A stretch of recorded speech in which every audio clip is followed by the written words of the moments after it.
He creeped on me. Bill Hybels. I didn't know this happened. This happened in April.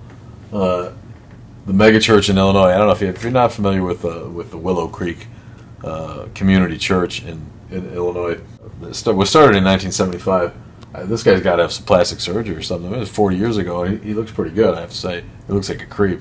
But he doesn't look 65, does he? I don't know. But the Willow Creek Church went from being a startup church to right now having 26,000 people show up every week.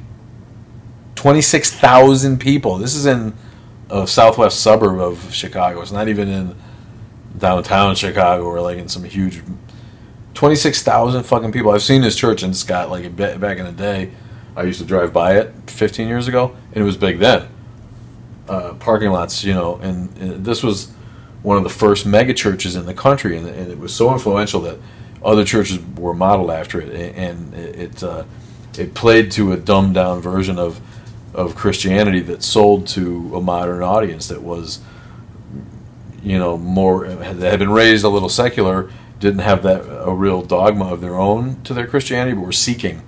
They call them seeker-friendly churches or something like that, where these people wanted an easy place to go and get a charismatic preacher to tell them an easy lesson that they can learn, and they don't have to dive too deep into New Testament theology because it's boring as shit, and people just aren't that smart, So gone are the days of Protestant sects around the country who would have divergent views of the Gospel of Matthew, and that would be maybe the only difference between your Congregational church and your First Baptist church in New Hampshire, in a tiny town in New Hampshire where most people had a decent high school education and understood that although Genesis said that the world was 6,000 years old, we know that the world's not 6,000 years old. Therefore, a lot of the Bible can be understood as metaphor, and we can still get a lot of good out of it. All right. Gone are those days, and what's happened is the people who still want to go to church have been coalescing into these, what I call them, Prairie Churches, because we live on the prairie here. They're all over the country. They're mega churches, and they're non-denominational. They're just Christian churches, they call them.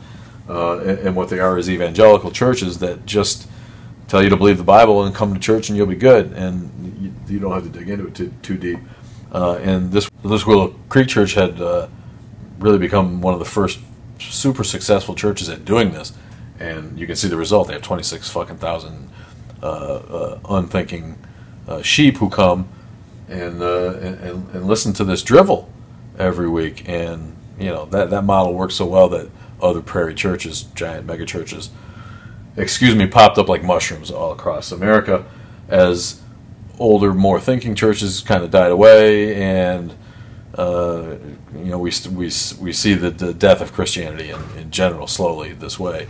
The leftover Christians are coalescing into a loud, grumpy group of non-thinking believers who are happy to have a big community of other non-thinking believers who can just sort of be a part of that. We're the Christians, we're the right, we're just conservative values, American,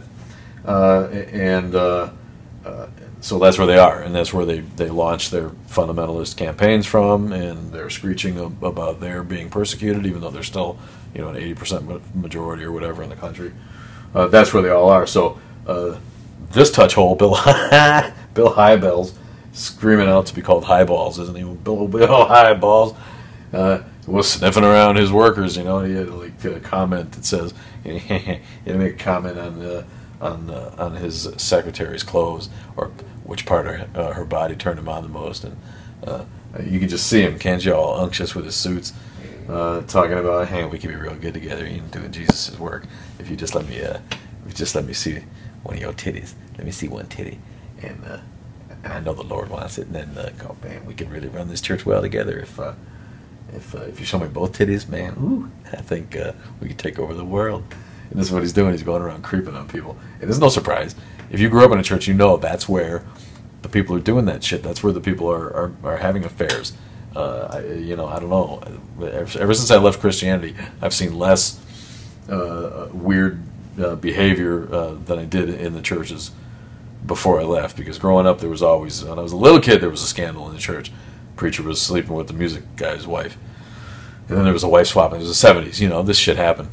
There was like a wife swapping party going on at the local church, and it's, you know, down through the years they're always they're torn by the guilt of dating, you know, having an affair or sleeping with someone out of wedlock or having an actual adulterous affair on your spouse. But you know, they all have those feelings. They all want to do it like everybody, and so churches are always a hotbed of actual sexual misconduct, both unethical, immoral, illegal, and both, I say, all of the above, and just plain hypocritical and creepy.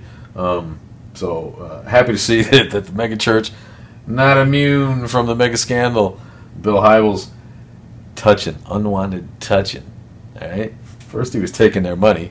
They kind of wanted that, but no, when the touching came, he had to quit. So, so long to Bill Hybels, and we can only hope that his megachurch continues to erode in his absence. But sadly, it'll probably get stronger because they get rid of his creepy ass. But anyway, I got a kick out of that, so I had to make fun of old Hybels.